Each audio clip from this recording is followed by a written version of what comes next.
ಎಲ್ಲರಿಗೂ ನಮಸ್ಕಾರ. Welcome to Shrikrishna vlog in Kannada. Friday vlog ಹಾಗೆ ಸ್ಯಾಟರ್ಡೇ ವ್ಲಾಗ್ನ ಹಾಕಿದ್ದೀನಿ. ಈವ್ನಿಂಗ್ ಪೂಜೆ ಎಲ್ಲ ಮುಗಿಸ್ಕೊಂಡು ಸ್ವಲ್ಪ ಶಾಪಿಂಗ್ ಮಾಡೋದಿತ್ತು, ಗ್ರೋಸರಿ ಶಾಪಿಂಗ್ನ. ಹಾಗಾಗಿ ನಾನು ಬೇಗ ಪೂಜೆ ಎಲ್ಲ ಮುಗಿಸ್ಕೊಂಡು ನೈಟು ಶಾಪಿಂಗ್ ಹೋಗಿದ್ವಿ. ಹೊಸ್ಲಿಗೆ ರಂಗೋಲಿ ಹಾಕೋಕ್ಕಿಂತ ಮುಂಚೆನೇ ನಾನು ದೇವ್ರ ಫೋಟೋಗೆ ಅಲಂಕಾರ ಎಲ್ಲ ಮಾಡ್ಕೊಂಡಿರ್ತೀನಿ. ಅಂದರೆ ಹೂವೆಲ್ಲ ಇಟ್ಟು, ಕುಂಕುಮ ಎಲ್ಲ ಇಟ್ಟು, ಕಳಸ ಎಲ್ಲ ಇಟ್ಟು ಆದಮೇಲೆ ದೀಪ ಹಚ್ಚೋದಿದೆ, ಆವಾಗ ಹೊಸ್ಲಿಗೆ ರಂಗೋಲಿ ಎಲ್ಲ ಹಾಕ್ತೀನಿ. ಅಕ್ಕಿ ಹಿಟ್ಟಲ್ಲಿ ರಂಗೋಲಿನ ಹಾಕ್ತಾ ಇದ್ದೀನಿ. ಇದನ್ನೆಲ್ಲ ಹಾಕಿ ಹೂ ಮಾಡಿಸಿ ಕುಂಕುಮ ಎಲ್ಲ ಇಟ್ಟ ಆದಮೇಲೆ ದೀಪನ ಹಚ್ತೀನಿ. ಹಾಗೆ ಡೈಲಿ ನಾನು ಕಂದಸ್ತುತಿನ ಕೇಳ್ತೀನಿ. ಸೊ ಯಾರಿಗಾದ್ರೂ ಕಂದಸ್ತುತಿ ಕೇಳೋ ಅಂಥ ಅಭ್ಯಾಸ ಇದೆ ಅಂದರೆ ಕಮೆಂಟಲ್ಲಿ ತಿಳಿಸಿ. ನನಗೆ ಇಷ್ಟ ಕಂದಸ್ತುತಿ ಕೇಳೋದು ಅಂದರೆ ಡೈಲಿ ಈವ್ನಿಂಗು ಕಂದಸ್ತುತಿನ ಹಾಕ್ತಾ ಇರ್ತೀವಿ. ಹಾಗೆ ಫ್ರೈಡೇ ಸಾಂಬ್ರಾಣಿನ ಹಾಕ್ತೀನಿ ಮನೇಲಿ. ಯಾವಾಗಲೂ ಅಷ್ಟೇ ನಾನು ತೆಂಗಿನ ಚುಪ್ಪಿದೆಯಲ್ಲ, ಸೊ ಅದನ್ನು ಬಿಸಿ ಮಾಡಿಕೊಂಡು ಅದನ್ನು ಕೆಂಡ ಮಾಡಿಕೊಂಡು ಅದರಲ್ಲಿ ಸಾಂಬ್ರಾಣಿನ ಉದುರಿಸಿ ಹಾಕ್ತಾಯಿದ್ದೆ. ಸೊ ಇವತ್ತು ಏನಾಯಿತು ಅಂದರೆ ಸ್ವಲ್ಪ ಶಾಪಿಂಗ್ ಹೋಗೋದಿತ್ತು, ಹಾಗಾಗಿ ನಾನು ಕಂಪ್ಯೂಟರ್ ಸಾಮಾಣಿ ಬರುತ್ತಲ್ಲ ಅದನ್ನೇ ಬಿಸಿ ಮಾಡಿಕೊಂಡು ಅದರಲ್ಲಿ ಹಾಕಿ ಮನೆ ಫುಲ್ಲಾಗಿ ತೋರಿಸ್ಕೊಂಡು ಬರ್ತೀವಿ. ಹಾಗೆ ಶುಕ್ರವಾರದ ಪೂಜೆನ ಮುಗಿಸ್ಕೊಂಡು ಮಕ್ಕಳನ್ನ ಕರ್ಕೊಂಡು ಬಂದ್ವಿ. ಮಕ್ಕಳನ್ನ ಕರ್ಕೊಂಡು ಹೋಗಿ ಸ್ಪೋರ್ಟ್ಸಿಗೆ ಬಿಟ್ಬಿಟ್ಟು ಅವ್ರ ಕ್ಲಾಸ್ನ ಮುಗಿಸ್ಕೊಂಡು ನಾನು ಶಾಪಿಂಗ್ಗೆ ನನ್ನ ಜೊತೆನೇ ಕರ್ಕೊಂಡು ಬಂದೆ. ನಮ್ಮ ರಿತ್ವಿಕ್ಕು ನೋಡ್ಬೋದು, ಅವನು ನನಗೇನೇನು ಚಾಕ್ಲೇಟ್ ಬೇಕೋ ಅದನ್ನೆಲ್ಲ ನಾನು ಸಪ್ರೇಟಾಗಿ ತಗೋತೀನಿ ಅಂತ ಒಂದು ಬ್ಯಾಸ್ಕೆಟ್ ಇಟ್ಕೊಂಡು ಓಡಾಡ್ತಿದ್ದ. ಆಮೇಲೆ ತುಂಬ ಅದು ಏನೇನೋ ಚಾಕ್ಲೇಟು ಬಿಸ್ಕೆಟ್ ಎಲ್ಲ ತಗೊಂಡಿದ್ದ. ಮನೇಲೆ ಸ್ನ್ಯಾಕ್ಸ್ ಇತ್ತು ಅಂತ ಹೇಳಿ ಒಂದೆರಡು ಚಾಕ್ಲೇಟ್ ಮಾತ್ರ ತಗೊಂಡು ಹಾಗೆ ಒಂದು ತಿಂಗಳಿಗೆ ಏನು ದಿನಸಿ ಐಟಮ್ ಬೇಕು ಅದನ್ನೆಲ್ಲ ಒಂದು ಲೀಸ್ಟ್ ಮಾಡಿ ಇಟ್ಕೊಂಡಿರ್ತೀನಿ. ಹಾಗೆ ನೆನಪಲ್ಲಿ ಇಟ್ಕೊಂಡು ತೊಗೊಂಡು ಬರ್ತೀನಿ ಅಂತ ಹೋದರೆ ನನಗೆ ನೆನಪೇ ಇರಲ್ಲ. ಅಲ್ಲಿಗೋದ್ರೆ ಒಂದು ನೋಡಿದ್ರೆ ಒಂದು ಮರ್ತೋಗುತ್ತೆ. ಹಾಗಾಗಿ ಒಂದು ಲೀಸ್ಟ್ ಮಾಡಿ ಇಟ್ಕೊಂಡು ಬಿಡ್ತೀನಿ. ಆ ಲೀಸ್ಟಲ್ಲಿ ಏನೆಲ್ಲ ಬೇಕೋ ಅದನ್ನೆಲ್ಲ ತೊಗೊಂಡು ಬರ್ತೀನಿ. ಮತ್ತು ಆ ಲೀಸ್ಟ್ನ ತಂದು ನಂದೊಂದು ಅಭ್ಯಾಸ ಇದೆ. ಹಾಗೆ ಬಿಲ್ ಕೊಟ್ಟಿರ್ತಾರಲ್ವ, ನಾವೇನು ದಿನಸಿ ಐಟಮ್ನ ತೊಗೊಂಡಿರ್ತೀವಿ ಅದ್ರ ಬಿಲ್ ಕೊಟ್ಟಿರ್ತಾರೆ. ಮತ್ತು ನಾನೇನು ಚೀಟಿ ಬರೆದಿರ್ತೀನಿ ಆ ಚೀಟಿನೂ ಇಟ್ಕೊಂಡು ನನ್ನ ಹತ್ರ ಒಂದು ಡೈರಿ ಇದೆ. ಅದರಲ್ಲಿ ಅವತ್ತಿನ ತಿಂಗಳಿಂದು ಪಿನ್ ಮಾಡಿ ಇಟ್ಬಿಟ್ಟು ಎಷ್ಟು ಖರ್ಚಿದೆ ಅಂತ ಹೇಳಿಬಿಟ್ಟು ಬರೆದು ಎಲ್ಲನೂ ಒಂದು ಪಿನ್ ಮಾಡಿ ಇಟ್ಬಿಡ್ತೀನಿ. ಇದೊಂದು ನಂದು ಹ್ಯಾಬಿಟ್ಟು. ಸೊ ಏನೇ ಒಂದು ತಗೊಂಡ್ರೂ ಅದನ್ನು ಒಂದು ಡೈರಿಲಿ ಬರೆದಿಟ್ಬಿಡ್ತೀನಿ. ಆವಾಗಲೇ ತಾನೇ ನಮಗೆ ಲೆಕ್ಕ ಸಿಗೋದು, ಎಷ್ಟು ಖರ್ಚು ಮಾಡ್ತೀವಿ ಒಂದು ತಿಂಗಳಿಗೆ ಅಂತ ಹೇಳಿ ಕರೆಕ್ಟಾಗಿ ಲೆಕ್ಕ ಸಿಗಬೇಕು ಅಂತ ಅಂದರೆ ಈ ರೀತಿ ಬರೆದಿಟ್ಕೊಂಡ್ರೆ ಲೆಕ್ಕ ಸಿಗುತ್ತೆ. ಸುಮ್ಮನೆ ಏನೋ ಖರ್ಚು ಮಾಡಿದ್ವಿ ಹಾಗೆ ಹೋಯ್ತು ಅಂತ ಅಂದರೆ ಒಂದು ಮಂತ್ಲಿ ಎಷ್ಟು ಖರ್ಚು ಬರುತ್ತೆ ಒಂದು ಕುಟುಂಬಕ್ಕೆ ಅನ್ನೋದೇ ಗೊತ್ತಾಗಲ್ಲ. ಸೊ ಹಾಗಾಗಿ ಸ್ವಲ್ಪ ಲೆಕ್ಕಾಚಾರ ಅನ್ನೋದು ಇರಬೇಕು ಅಂತ ನನ್ನ ಪ್ರಕಾರ ಬರೆದಿಡ್ತೀನಿ ನಾನು. ಹಾಗಾಗಿ ಸ್ವಲ್ಪ ಸಾಮಾನೆಲ್ಲ ತಗೊಂಡು ಮನೆಗೆ ಬಂದ್ವಿ. ಅಲ್ಲಿ ಇನ್ನೊಂದೇನೆಂದರೆ ನನ್ನ ಮಗ ಹೋಗಿ ಹುಣಸೆಹಣ್ಣಿನ ಚಾಕ್ಲೇಟ್ ತಂದ. ಮಿನಿ ವ್ಲಾಗಲ್ಲಿ ಹಾಕಿದ್ದೀನಿ. ನನ್ನ ಫೇವ್ರೆಟ್ ಚಾಕ್ಲೇಟ್ ಅದು. ಒಂದು ಬಾಲ್ಯನ ತಿರುಗಿ ನೆನಪು ಮಾಡುವಂಥ ಒಂದು ಚಾಕ್ಲೇಟು ಅದು. ತುಂಬಾ ಒಂಥರ ಅದನ್ನು ನೋಡಿದ ತಕ್ಷಣ ನನಗೆ ಬಾಯೆಲ್ಲ ನೀರು ಬಂದುಬಿಡ್ತು. ನಾನು ಅಲ್ಲೇ ಬಿಲ್ ಮಾಡ್ಸೋಕ್ಕಿಂತ ಮುಂಚೆನೇ ಒಂದು ಓಪನ್ ಮಾಡ್ಕೊಂಡು ತಿಂದುಬಿಟ್ಟೆ. ಅಷ್ಟು ಒಂಥರ ಚೆನ್ನಾಗಿ ಅನಿಸುತ್ತೆ ಆ ಚಾಕ್ಲೇಟ್ನ ತಿಂದವ್ರಿಗೆ ಗೊತ್ತಿರುತ್ತೆ.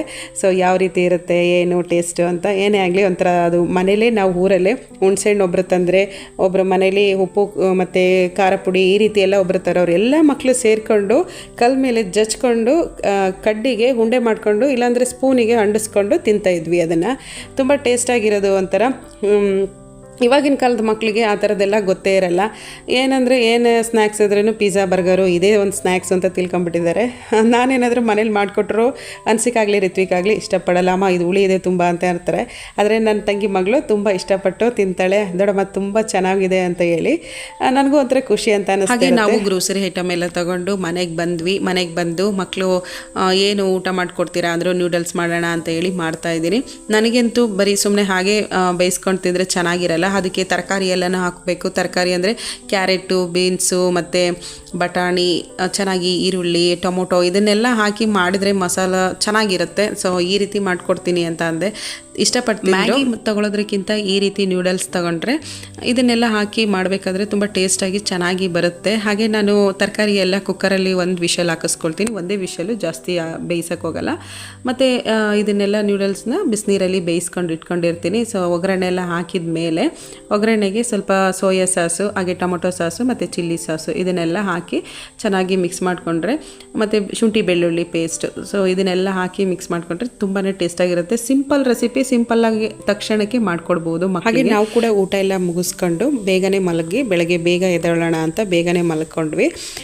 ಅವತ್ತಿನ ದಿನ ಸ್ಯಾಟರ್ಡೇ ಆಗಿತ್ತು ಮತ್ತು ಸಂಡೇ ಬೇಗ ಎದ್ದೇಳಬೇಕು ಅಂತ ಮಲಗಿದ್ವಿ. ಸಂಡೇ ದಿನ ಯಾವುದೇ ಕ್ಲಾಸ್ ಇರಲ್ಲ, ಸ್ವಲ್ಪ ಲೇಟಾಗಿ ಎದ್ಬಿಡ್ತೀವಿ. ನಮಗೆ ಮಕ್ಳಿಗೆ ಸ್ಪೋರ್ಟ್ಸ್ ಕರ್ಕೊಂಡು ಹೋಗಬೇಕು ಅನ್ನೋದು ಇರಲ್ಲ. ಲೇಟ್ ಅಂತ ಅಂದರೆ ಭಾಳ ತುಂಬ ಲೇಟಾಗಿ ಏನು ಎದ್ದೇಳಲ್ಲ. ಒಂದು 7:30 8 o'clock ಒಳಗಡೆ ಎದ್ಬಿಡ್ತೀವಿ ಅಷ್ಟೇ. ಸಂಡೇ ಮಾತ್ರ ಟಿಫನ್ ಮಾಡೋಕ್ಕೆ ಹೋಗಲ್ಲ. ಬೆಳಗ್ಗೆ ಏನಾದರೂ ಬ್ರೆಡ್ ರೋಸ್ಟು ಈ ರೀತಿ ಏನಾದರೂ ಏನಾದರೂ ಮಾಡ್ಕೊಂಡು ತಿಂದುಬಿಡ್ತೀವಿ. ಬೆಳಗ್ಗೆ ಆಲ್ಮೋಸ್ಟ್ ಸಂಡೇ ಟಿಫನ್ ಮಾಡೋದು ಭಾಳನೇ ಕಮ್ಮಿ, ಯಾಕಂದರೆ ಲೇಟಾಗಿ ಎದ್ದಿರ್ತೀವಲ್ವ. ಹಾಗಾಗಿ ಫ್ರೂಟ್ ಸಾಲಡ್ ಏನಾದರೂ ಮಾಡಿಕೊಂಡು ಇಲ್ಲ ಹಾಲು ಏನಾದರೂ ತೊಗೊಂಡು ಅವತ್ತಿನ ಟಿಫನ್ ಹಾಗೆ ಅದರಲ್ಲೇ ಸ್ನ್ಯಾಕ್ಸ್ ಎಲ್ಲ ಹೋಗ್ಬಿಡುತ್ತೆ. ಮತ್ತು ನನಗೆ ಸ್ವಲ್ಪ ಕೆಲಸನೂ ಜಾಸ್ತಿ ಇತ್ತು. ನೆನ್ನೆ ತಾನೇ ಗ್ರೋಸರಿ ಐಟಮ್ ಎಲ್ಲ ತೊಗೊಂಡು ಬಂದಿದ್ನಲ್ಲ, ಫುಲ್ಲಾಗಿ ಅಡುಗೆ ಎಲ್ಲ ಮಧ್ಯಾಹ್ನಕ್ಕೆ ಏನೇನು ಅಡುಗೆ ಮಾಡಬೇಕು ಅದನ್ನೆಲ್ಲ ಮಾಡಿ ಇಟ್ಬಿಟ್ಟು ಬಾಕ್ಸಸ್ ಎಲ್ಲ ತೊಳ್ಕೊಳ್ತಾ ಇದ್ದೆ. ನನ್ನ ಮಗ ರೇಗಿಸ್ತಾ ನಿಂತ್ಕೊಂಡಿದ್ದ, ಏನಮ್ಮ ಹಬ್ಬನ ಇದನ್ನೆಲ್ಲ ತೊಳಿತಿದ್ದೀರಲ್ಲ ನೀವು, ಯಾವಾಗ ನೋಡು ಇಲ್ಲೇ ಕೆಲಸ ಮಾಡ್ತಿರ್ತೀರಲ್ಲ ಅಂತ ಹೇಳಿ. ನನಗೆ ಹಬ್ಬನೇ ಬರಬೇಕು ಅನ್ನೋ ಹಾಗೇನಿಲ್ಲ, ಇದನ್ನೆಲ್ಲ ಕ್ಲೀನ್ ಮಾಡ್ಕೋಬೇಕು ಅಂತ. ನನಗೆ ಯಾವಾಗ ಮನೇಲಿ ದಿನಸಿ ಐಟಮ್ ಖಾಲಿ ಆಗುತ್ತೆ ಆವಾಗಲೇ ಬಾಕ್ಸ್ ಎಲ್ಲ ವಾಶ್ ಮಾಡಿ ನೀಟಾಗಿ ಒಣಗಿಸಿ ಅದಾದ್ರ ಜಾಗಕ್ಕೆ ಏನೇನು ಸಾಮಾನು ತಂದಿರ್ತೀನಿ ಎಲ್ಲನೂ ಫಿಲ್ ಮಾಡಿ ಇಟ್ಕೊಳ್ತೀನಿ. ಅಂದರೆ ಜಾಸ್ತಿ ಟೈಮು ಅಡುಗೆ ಮನೆಯಲ್ಲೇ ಟೈಮ್ ಸ್ಪೆಂಡ್ ಮಾಡೋದ್ರಿಂದ ಹೆಚ್ಚು ಶುಚಿಯಾಗಿ ಅಡುಗೆ ಮನೆನ ಇಟ್ಕೋಬೇಕಾಗುತ್ತೆ. ಯಾವಾಗಲೂ ಅಷ್ಟೇ ತಿಂಡಿ ಮಾಡೋದಾಗಿರ್ಬೋದು, ಅಡುಗೆ ಮಾಡೋದಾಗಿರ್ಬೋದು, ಮತ್ತು ಈವ್ನಿಂಗ್ ಸ್ನ್ಯಾಕ್ಸ್ ಅಂತೆ. ಹಾಗೆ ಮಕ್ಕಳಿಗೆ ರಜಾ ಇತ್ತು ಅಂತ ಅಂದರೆ ಕೇಳೋದೇ ಬೇಡ, ಅಡುಗೆ ಮನೆಯಿಂದ ಆಚೆ ಬರೋಕ್ಕೆ ಬಿಡಲ್ಲ. ಅಮ್ಮ ನನಗೆ ಅದು ಮಾಡಿಕೊಡಿ, ಅಮ್ಮ ನನಗೆ ಇದು ಮಾಡಿಕೊಡಿ, ಈ ಸ್ನ್ಯಾಕ್ಸ್ ಮಾಡಿಕೊಡಿ ಅಂತ ಕೇಳ್ತಾನೆ ಇರ್ತಾರೆ. ಚಿಕ್ಕ ಮಕ್ಕಳಲ್ವ, ಕೇಳ್ತಾನೆ ಇರ್ತಾರೆ. ಸೊ ಹಾಗಾಗಿ ನಾನು ಹೇಳ್ತಿರೋ ಅಂಥದ್ದು, ಏನಾದರೂ ಫ್ರೂಟ್ಸ್ ಇದ್ದರೆ ಇಲ್ಲ ಫ್ರೂಟ್ಸ್ ಜ್ಯೂಸ್ ಮಾಡಿಕೊಡಿ ಅನ್ನೋದು, ಇಲ್ಲಾಂದರೆ ಫ್ರೂಟ್ ಕಟ್ ಮಾಡಿಕೊಡಿ ಅನ್ನೋದು, ಏನಾದರೂ ಬ್ರೆಡ್ ರೋಸ್ಟ್ ಮಾಡಿಕೊಡಿ ಅನ್ನೋದು, ಈ ರೀತಿ ಏನಾದರೂ ರಜೆ ಇದ್ದರೆ ಕೇಳ್ತಾನೆ ಇರ್ತಾರೆ ಮನೇಲಂತೂ. ಆವಾಗ ಅಡುಗೆ ಮನೇನ ಕ್ಲೀನಾಗಿ ನೀಟಾಗಿ ಇಟ್ಕೊಳ್ಳೋದು ಉತ್ತಮ ಅಂತ ಹೇಳ್ತಿರ್ತೀನಿ. ಜಾಸ್ತಿ ನಾನು ಸ್ವಲ್ಪ ಈ ಬಾಕ್ಸಸ್ನ ಕ್ಲೀನ್ ಮಾಡ್ಕೋತಾ ಇರ್ತೀನಿ ಯಾವಾಗಲೂ ಅಷ್ಟೇ. ಸ್ವಲ್ಪ ಸ್ಪೈಸಸ್ ಐಟಮ್ ಇಡೋದಾಗಿರ್ಬೋದು, ಮತ್ತು ದಿನಸಿ ಐಟಮ್ಗಳು ಅಂದರೆ ಬೇಳೆ ಮತ್ತು ಸಾಂಬಾರ್ದು ಪೌಡ್ರು ಈ ಥರದ್ದೆಲ್ಲ ಇಟ್ಕೊಳ್ತಾ ಇರ್ತೀನಲ್ವ. ಹಾಗಾಗಿ ಜಾಸ್ತಿ ಇದೊಂದು ಬಾಕ್ಸ್ನ ಯಾವಾಗಲೂ ಅಷ್ಟೇ ಮಂತ್ಲಿ ಒನ್ ಟೈಮ್ ಕ್ಲೀನ್ ಮಾಡ್ಕೋತಾ ಇರ್ತೀನಿ. ಮತ್ತು ಆ ಕಡೆ ಸೈಡ್ ಇನ್ನೊಂದು ಇದೇ ರೀತಿ ಬಾಕ್ಸ್ ಇದೆ, ಅದನ್ನು ಕೂಡ ಅದೇ ಥರ ಕ್ಲೀನ್ ಮಾಡ್ಕೊಳ್ತೀನಿ. ಮತ್ತು ಎಲ್ಲ ಪಾತ್ರೆನೂ ತಿಂಗಳ ಕ್ಲೀನ್ ಮಾಡೋಕ್ಕೆ ಹೋಗಲ್ಲ. ಹಾಗೆ ಇಷ್ಟನ್ನು ಮಾತ್ರ ಬಾಕ್ಸಸ್ ದಿನಸಿ ಐಟಮ್ ಮೇನ್ ಬಾಕ್ಸಸ್ ಇದೆ, ಇದನ್ನು ಮಾತ್ರ ಮಂತ್ಲಿ ಕ್ಲೀನ್ ಮಾಡ್ಕೊಳ್ತೀನಿ. ಒಂದ್ಸಲ ಅನಿಸುತ್ತೆ ಸ್ಟೀಲ್ ಬಾಕ್ಸ್ನೇ ಫುಲ್ಲಾಗಿ ಇಟ್ಕೋಬೇಕಾಗಿತ್ತು ಅಂತ ಹೇಳಿ. ಜಾಸ್ತಿ ಏನಾದರೂ ನಮಗೂ ಕೆಲಸ ಜಾಸ್ತಿ ಇರುತ್ತೆ, ಆವಾಗ ಫಾಸ್ಟಾಗಿ ವಾಶ್ ಮಾಡಬೇಕು ಅಂತಂದಾಗ ಬೇಗ ಕೆಲಸ ಮಾಡಿ ಮುಗಿಸ್ಬೇಕು ಅಂತ ಹೇಳಿ ವಾಶ್ ಮಾಡೋಕ್ಕೆ ಹೋದಾಗ ಸ್ವಲ್ಪ ಕೈ ಜಾರಿದ್ರೂ ನೋ ಟೆನ್ಷನ್.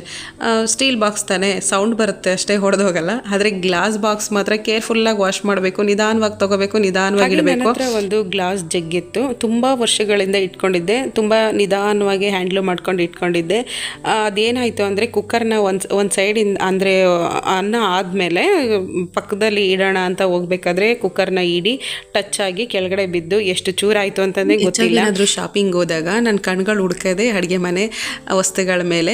ಕಾಫಿ ಮಗ್ ಆಗಿರ್ಬೋದು, ಹಾಗೆ ಗ್ಲಾಸ್ ಬೌಲ್ ಆಗಿರ್ಬೋದು, ಸರ್ವರ್ ಪ್ಲೇಟ್ ಆಗಿರ್ಬೋದು, ಈ ರೀತಿ ವಸ್ತುಗಳ ಮೇಲೆ ಸ್ವಲ್ಪ ತಗೋಬೇಕು ಅಂತ ನೋಡ್ತಾ ಇರ್ತೀನಿ. ಮತ್ತು ಹೆಚ್ಚಾಗಿ ನಾನು ಬ್ಯೂಟಿ ಪ್ರಾಡಕ್ಟ್ ಮೇಲೆ ನಾನು ದುಡ್ಡನ್ನ ಇದು ಮಾಡೋಕ್ಕೆ ಹೋಗಲ್ಲ, ಯಾಕಂದರೆ ನಾನು ಅಷ್ಟು ಯೂಸ್ ಮಾಡೋದು ಇಲ್ಲ ಬ್ಯೂಟಿ ಪ್ರಾಡಕ್ಟ್ನ.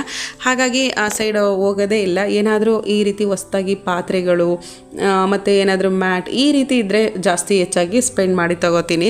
ಮನೆಗೆ ಏನಾದರೂ ಉಪಯುಕ್ತವಾಗಿರಬೇಕು ಆ ಥರ ವಸ್ತುಗಳಾದರೆ ತಗೋತೀನಿ. ಶಾಪಿಂಗ್ ಮಾಡೋದೇ ಒಂದಿನ ಆದರೆ ತಂದಂಥ ಎಲ್ಲ ಐಟಮ್ನು ಅದಾದ್ರ ಜಾಗದಲ್ಲಿ ಎತ್ತಿಡೋದೇ ಅರ್ಧ ದಿನ ಆಗುತ್ತೆ. ಭಾನುವಾರದ ಅರ್ಧ ದಿನ ನನ್ನ ದಿನಸಿ ಐಟಮ್ ಎತ್ತಿಡೋದ್ರಲ್ಲೇ ಕಳೆದೋಯ್ತು. ಹಾಗೆ ಡಿಶ್ ವಾಷರು ಮತ್ತು ಹ್ಯಾಂಡ್ ವಾಶು, ಸೋಪು, ಪೇಸ್ಟು ಈ ರೀತಿ ವಸ್ತುಗಳನ್ನೆಲ್ಲ ನಾನು ಸಿಂಕ್ ಕೆಳಗೆ ಈ ಥರ ಜಾಗ ಇದೆ ಇಲ್ಲಿ ಇಟ್ಟಿರ್ತೀನಿ. ಮಕ್ಕಳಿಗೆ ಏನಾದರೂ ಈ ಥರ ತೊಗೊಂಡು ಬನ್ನಿ ಅಂತ ಹೇಳಿದ ತಕ್ಷಣ ತಂದು ಕೊಟ್ಬಿಡ್ತಾರೆ. ಸೊ ಇದೊಂದು ಈಸಿ ಆಗಿಬಿಡುತ್ತೆ. ಒಂದೇ ಕಡೆ ಎಲ್ಲ ಥರದನ್ನ ಸ್ಟೋರ್ ಮಾಡಿ ಇಟ್ಬಿಟ್ಟಿರ್ತೀನಿ. ಈ ವ್ಲಾಗ್ ಇಷ್ಟ ಆದರೆ ಒಂದು ಲೈಕ್ ಕೊಡೋದನ್ನ ಮರಿಬೇಡಿ. ಹಾಗೆ ನನ್ನ ಚಾನಲ್ನ ಸಬ್ಸ್ಕ್ರೈಬ್ ಮಾಡಿಕೊಂಡು ಹಾಲಂತ ಓಕೆ ಕೊಟ್ಟರೆ ನನ್ನ ಎಲ್ಲ ವಿಡಿಯೋಗಳ ನೋಟಿಫಿಕೇಶನ್ ನಿಮಗೆ ಬರುತ್ತೆ. ಸಿಗೋಣ ಮುಂದಿನ ವ್ಲಾಗಲ್ಲಿ. Thank you for watching.